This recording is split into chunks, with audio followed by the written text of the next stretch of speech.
What's up, you guys? Superhero Reactor here. So now, the Mark Webb version of The Amazing Spider-Man with Andrew Garfield. Nostalgia Critic has did a review for it. See how funny this is gonna be. OMG, let's do this. It's been already Spider-Man 1, Spider-Man 2, Spider-Man 3 with Tobey Maguire, and Spider-Man 4 was cancelled or something like that. But a reboot came out for Amazing Spider-Man, which is going to be directed by Mark Webb and star Andrew Garfield, and they're not going to have Mary Jane or something like that. So yeah, they're bringing up the famous lizard. Lizard that was not fully regenerated into a lizard that I've seen in a cartoon from the 90s. But it still holds up, guys. It's a great movie, but still they had to perfect anything that they need to. Maybe they just need to reanimate the lizard. But anyway, let's see what Nostalgia Critic has to say about this. Here we go. 3, 2, 1. Oh yeah.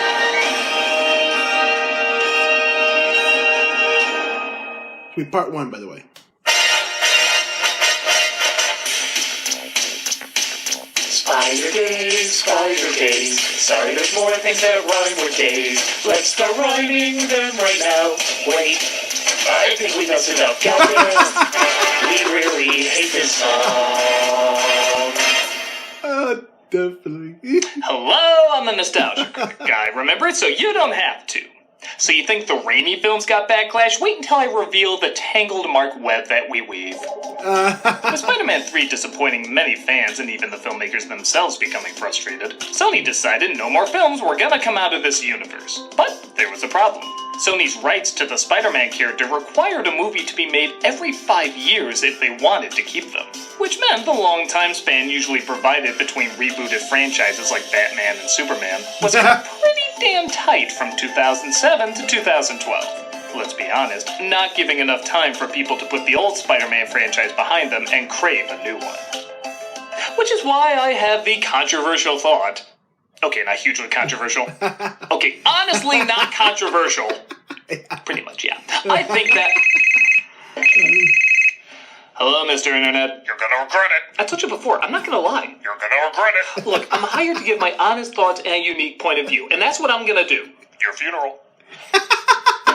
I think Amazing Spider-Man is a fascinating movie. You can't say that!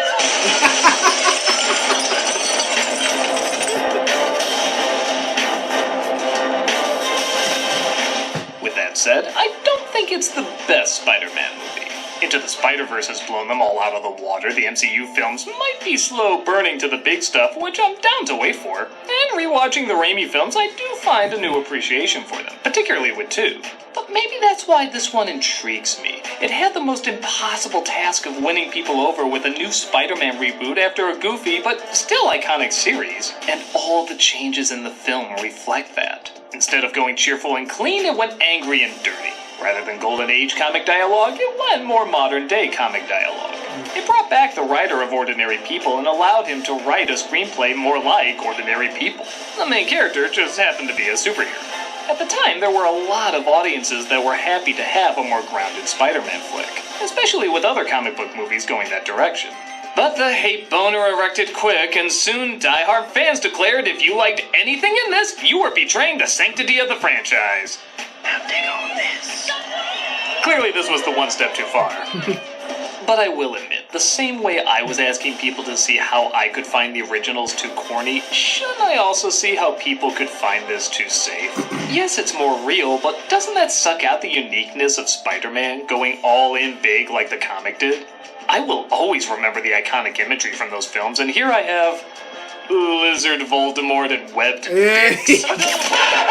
Whether you love it, hate it, or somewhere in between, I find it intriguing because it begs the question of what should a comic book movie lean more towards, a comic book or a movie? Well, let's look at the first of these Mark Webb films to get an idea. This is the worst thing to ever happen to Spider-Man! So I'm told. This is Amazing Spider-Man. We start with a flashback of Peter Parker as a little boy, whose parents take hide-and-seek very seriously. Next, we're going to play charades blindfolded.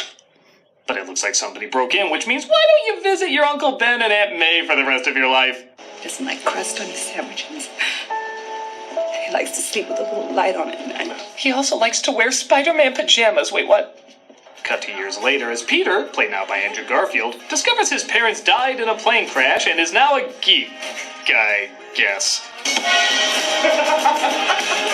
Morning, Flash. So on the one hand, I don't just want the same Peter Parker again, and they do give us something different. Garfield is more of a brain in the same way Jobs or Zuckerberg is a brain. It's less chess club and more debate, less dorky and more awkward. Girls will talk to him, but they won't date him. If he did become Spider-Man, he'd probably run some company that would take over the world. Similar to how if Maguire didn't become Spider-Man, he'd probably push people around. One would be a physical bully and the other would be an industry bully. So already, I like that it keeps the same ideas but tweaks them enough to be different and new. So, why are you pretending he's high school George McFly then? Good morning, Parker. First off, he looks 29. That might be because he's 29. It would make more sense if they started this as an adult and he was already bitten by the spider. Second, what bully would pick on him? He's a good-looking skater with more hair gel than Everett from Oh Brother Where Art Thou if he was in a boy band. I mean, I get the idea he's not the bottom of the social food chain. That's reserved for... Even that kid doesn't seem that bad. Okay, the grandma sweater's a little weird, but we had this for 3 movies. He's supposed to just be odd, particularly with him looking out for kids being bullied where others don't. Take a picture. Put him down, Eugene. That's great, but it's inconsistent. He even takes out his contacts to put glasses on because his dad wore glasses, but let's be honest, it's done so we can identify him as the doofa dork from the previous films. He wore glasses. Parker! Uncle Ben, played well by Martin Sheen, has a similar problem. Even though he gives a really great performance, too many elements keep calling back to the original, even reworking the hammered-in catchphrase. If you could do good things for other people, you had a moral obligation to do those things. That's what's at stake here. Not choice, responsibility. From 6 words to 21 words. Abbreviate that next to what would Jesus do? But when the movie tries to be more its own thing, it is pretty engaging. Peter finds his father's old bag and looks up the scientist he used to work with on Bing, the search engine I use when I don't want someone to check my history because nobody would ever think of checking Bing. Which leads him to Oscorp. Welcome to Oscorp. Born from the mind of our founder, Norman Osborn. Appearing here as a dark overlord because we haven't figured out how to ruin him yet. The Oscorp Tower houses 108 floors of innovation. We're especially excited about our evil lizard man division. Honestly, we don't care what we do here as long as the color green is involved. He comes across a girl in his class named Gwen Stacy, played by Emma Stone, who works with Dr. Connors, played by Rhys Ifans. Crossing my fingers I said that right. Damn it! I want to create a world without weakness. Doing a bang-up job there. Gwen figures out quickly, though, that Peter is not supposed to be there. Follow me? No, I'm not following you. No, I'm not. I had no idea you worked here. Why would you be here? I just snuck in because I love science. So the romance between these two always seems to hover in between adorably likable and Jesus, stop the hang-up first shit! I was touching up stuff. Touching himself. I'm not gonna answer that. Got your mom, please. Oh, lovely. Yeah, they were nice. No, they're beautiful. They were like kissing you. And you're an amazing kisser. Well, you know, it was good for me too. You always just make it when you're like that close! Peter finds himself in a room of spiders and, spoilers, he bites one of them. Oh, that's right, it's the other way around. Sorry, I see this scene done so rarely. This results in him having a strange reaction to Bums using his head as a coaster. I feel like a lot of people would have a strange reaction to that. Beer! Get your hand off her. Are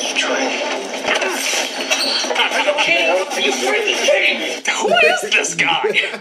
He's upset someone's acting rude after he places a beer on someone's head, and somehow he riles everyone up to fight Peter. I wish the spider bit him. I want to see the crazy ass shit he would do.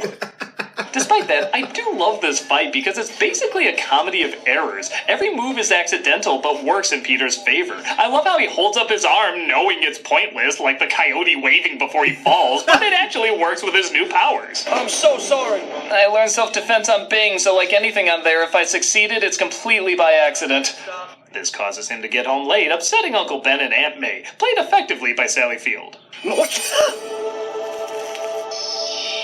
That's a fly, Peter.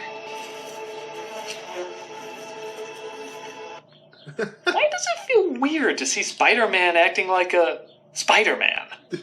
Bing! Bing will have my answers!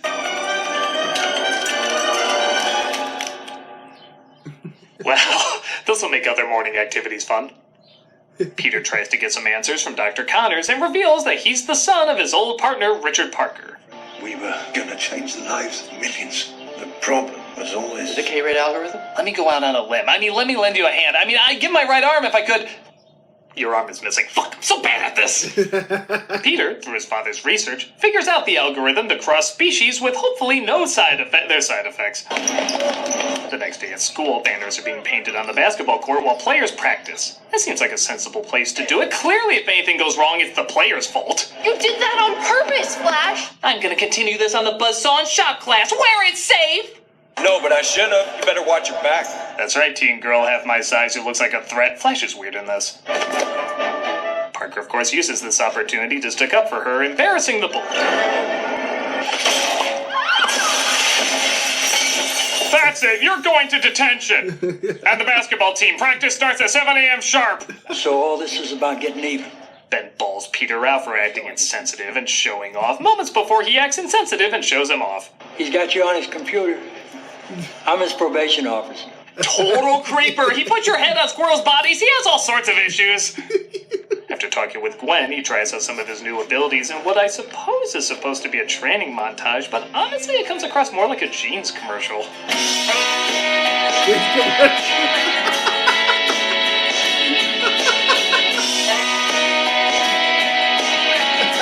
Peter tries the algorithm out with Connors once again, causing him to be late to pick up Aunt May. That's what's at stake here. Responsibility. Where's my dad? He didn't think it was his responsibility to be here and tell me this himself. I like that Peter and Ben's blow-up seems more built up over time, unlike the original, where he just kind of snaps out of nowhere. Both their performances feel very justified and believable. Yeah, of course, it doesn't help that it's followed by a Curb Your Enthusiasm bit. You can leave a penny anytime. You have to spend $10 to take a penny. I don't have 2 cents. You can't afford your milk. Just step aside. This is where he takes a baseball bat, starts smashing up all the items, and says, "Too much!" The guy behind Peter robs the place as Peter just watches. Take this, little help. Not my policy. I missed the part where that's not my policy. Oh, God, you see why you need to be your own thing? At least I'm sure they'll do something different with Uncle Ben. Yeah, okay. Tell Emilio, I still know he exists. Someone call an ambulance! The police put a warrant out for the lead singer of Hanson, and Peter becomes completely obsessed with his dead father. I mean, completely obsessed with his dead uncle. He can have 2 things. Not today, Flash. Hey, come on, man. I just want to talk. It's better, right? I'm sorry. I like that Flash sympathizes with him, again giving the people in this world a little bit more dimension. But did they need to use that reality show gasp sound effect? Your own. He stops criminals trying to find Uncle Ben's killer, realizing he's gonna need to hide his identity. My God, I was just attacked by El Cruzado! You thought that camera angle would make him look less silly. He crafts his web slingers, practices swinging around, and eventually perfects his Spider-Man costume. Perfects is a kind word. Hey, Aunt May. Yeah, eggs? Organic, got it. Yeah, let's use the real voice he would have with that mask on. Yet he still mumbles less than McGuire. Okay. All right. That was part 1 of the Nostalgia Critic, The Amazing Spider-Man. Oh, that was pretty great. I cannot wait for the other half. So stay tuned for that, guys. I've been doing that next. So if you like my reaction, hit the like button, subscribe, and share. And don't forget to comment below. Tell me what you thought of the Nostalgia Critic Amazing Spider-Man. I'm loving it, so I'm going on for the next. Alright guys, this is Superhero Reactor saying I'll see you guys next time. And don't forget, give us your turn and I'll react.